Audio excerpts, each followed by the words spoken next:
this is just giving you the inside track to what's going on in the education department. Okay. So in education, over the past 5 years or so, here are some of the changes that I've seen. Number one, key component of the education system there's been this slow shift towards getting more certificates and doing apprenticeships and training that a person can obtain some sort of certification in a trade versus a 4-year degree. Now, you will find this on college, 4-year college campuses, but mostly on junior college and community college campuses. But still, again, 4 years are offering some of these courses as well. And the narrative is changing along with that, right? So yes, I fully understand that some people have no desire to go to college. Some people cannot get into a college because of their grades, life circumstances, whatnot. And then there are some people that even if they wanted to, they couldn't go to the college that they wanted to go to. So, or they just want a career that they don't have to have a degree. I totally get that. Totally respect that. However, what I want you to make note of is this, along with this change, there is a narrative change as well.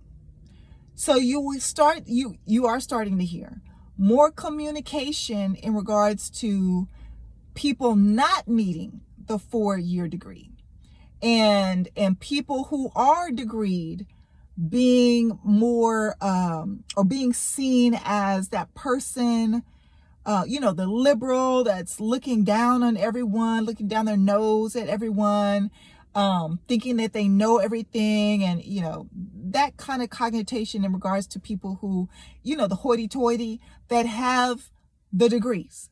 Okay, this narrative change is intentional. That's what I need you to know. The narrative change and the course changes are intentional. It's not that they care so much about everyone making money, which is great.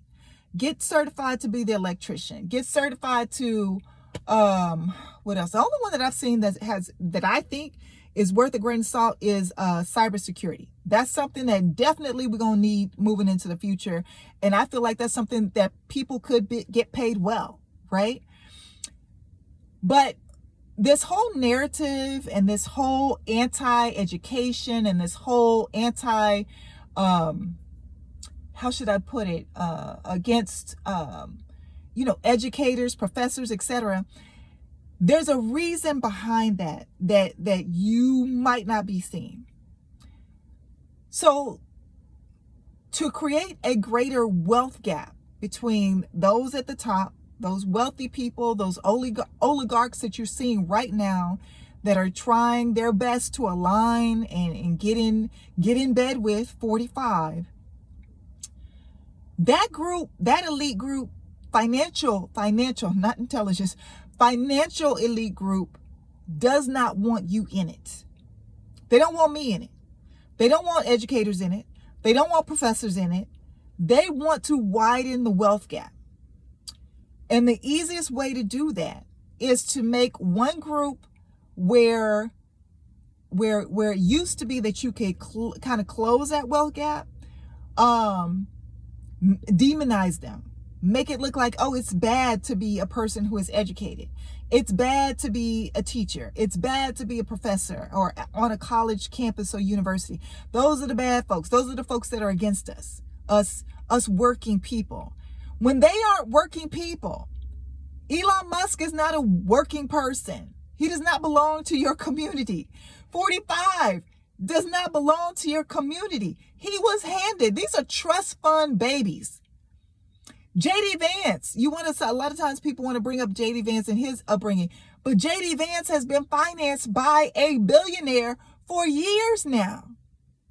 For years. And then he was given a desk in the tech industry where he could collect some checks because his own coworkers said he wasn't coming to work.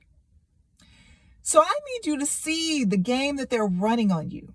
If they get you connected to and invested in, oh, I'll just get that certification. Oh, I'll just get, this, I'll go into this trade.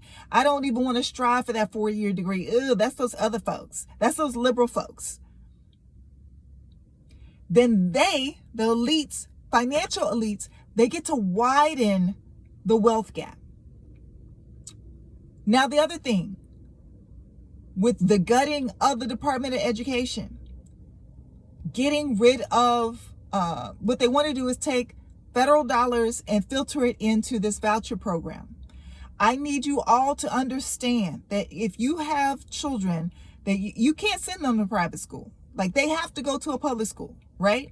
And you've been striving and trying to get them into the best public school. That's what I did. That's what I did. I fully understand what you're struggling with right now. You got to either move in another area, which is what I did.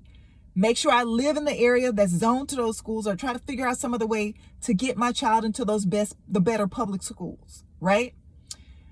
What they want to do now, 45 and his administration, they want to pull money from the Department of Education. So trash it, get rid of the Department of Education, pull the federal dollars from that and put it in voucher programs. And here's what you need to know about voucher programs.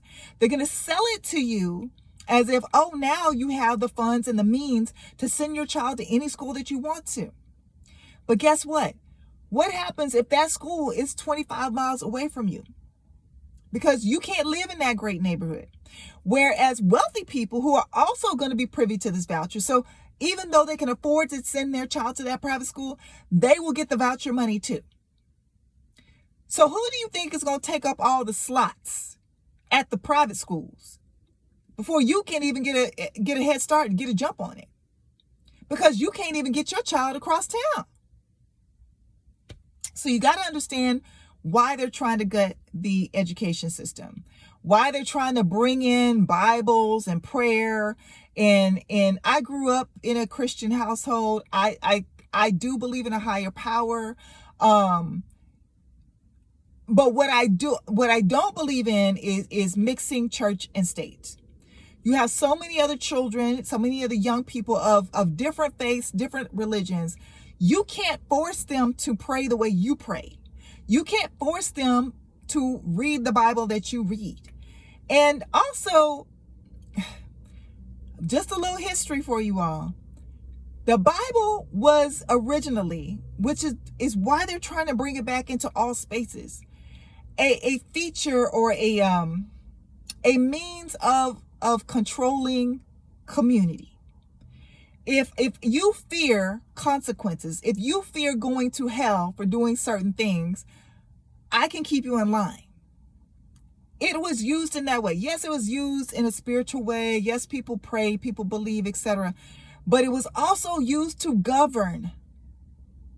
And that's what I see happening right now with trying to bring the Bible back into the classrooms. And I'm trying to speed this up. So then you got this McMahon person who is not qualified to be over the Department of Education. Yes, she ran some businesses, but she lied about having a degree in education. She has not ever been in a classroom. She's never been a teacher. She's never been an administrator in a school district ever. And then also, she has some allegations against her that she has protected a pedo. And then her husband had to step down from the WWE for sex trafficking. I'm trying to avoid certain terms because of these websites and whatnot. So not only is she not qualified, she's got some baggage. She got some bad baggage. She got some baggage where you should be hiding your kids from her type of baggage. And here's the last thing I want to say about the education piece. So bringing in the trades, trying to get you to go for the trades and the certificates, etc. That's all about widening the wealth gap, because then you don't even have the education that would even remotely put you close to where these people are in Congress or you know, it doesn't seem to matter to some of you with 45, but here we are. So widening the wealth gap. Bringing in this person who is ill-equipped, unprepared, does not know how to run this department. She's going to trash it. She's going to burn it. She's going to do whatever 45 in the Heritage Foundation and Federalist Society want to be done with the Department of Education, which is going to leave you and your children out.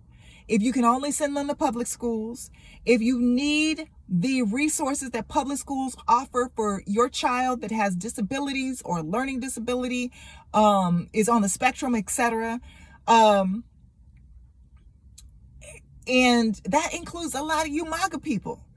I know it includes a lot of you, because like I said, I was doing the same thing, trying to make sure I could afford to live in certain neighborhoods so my daughter could go to the best schools. And here's the last piece. I'm trying to get this in. The last piece is, trust me on this. They've been talking about this since 2015. I know that for a fact because I heard it with my own ears. I was in the meeting. They're going to bring back the draft. Trust me on this. So your options will be trade, certificate, draft.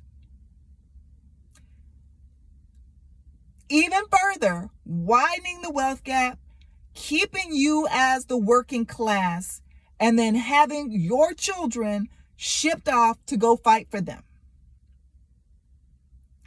So be careful when you're demonizing institutions of higher learning and thinking that we're out here doing all this. We're not. We are just trying to create critical thinkers like I'm helping you to do right now. I'm trying to help you critically think about the information that's trickling down to you and connect the dots so you can see what these people are really about.